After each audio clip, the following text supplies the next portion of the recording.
အခုရပိုင်းမှာစစ်ကောင်စီဟာအာရခတ်တပ်တော်အေထိန်ရှုပ်ထားတဲ့ရခိုင်နဲ့ရှင်းပြည်နယ်ပလက်ဝတို့ကို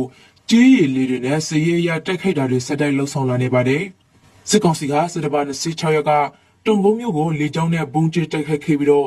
စစ်တပါ29နဲ့28ရက်တို့မှာလည်းတန်တွင်းမျိုးတွေကိုလေကြောင်းရေကြောင်းတွေနဲ့တိုက်ခိုက်ခဲ့ပါတယ်။စစ်တပါ29ရက်ကလည်းပလက်ဝမျိုးကိုလေကြောင်းနဲ့ဒီတဲ့တော်မျိုးတွေကိုလက်နက်ကြီးပစ်ခတ်တာတွေပြုလုပ်ခဲ့တာကြောင့်အခုရပိုင်းအတွင်းအေထိန်ရှုပ်ဒေသမှာစစ်ကောင်စီလက်ချက်ကြောင့်အရသာတည်ဆုံသူ4ဦးနဲ့ဒဏ်ရာရသူ26ဦးထပ်မံရှိခဲ့ပါတယ်။အဲ့ဒီလိုအရသာနေထိုင်ရာနေရာတွေကိုစစ်ကောင်စီကတိုက်ခိုက်နေတာဟာအရှုံးကိုလက်မခံနိုင်တာကြောင့်ပြည်သူတွေဘောရှုံးမေးပြီးတိုက်ခိုက်နေတာလို့စစ်ရေးနိုင်ငံရေးအကြမ်းဖက်သူတွေကပြောကြပါတယ်။ရခိုင်ကတိုက်ပွဲမရှိတဲ့မြို့နယ်တွေမှာလူစုလူဝေးဖြစ်နေတဲ့နေရာတွေကိုစစ်ကောင်စီကလေကြောင်းတိုက်ခိုက်လာတိုင်းသုံးတိုင်းမှာစစ်ရှုံးနေပြီးတော့ပြည်သူစစ်တွေမှာလည်းတိုက်ခိုက်လို့စိတ်မရှိဘဲထွက်ပြေးနေတယ်လို့အေကဆိုထားပါတယ်။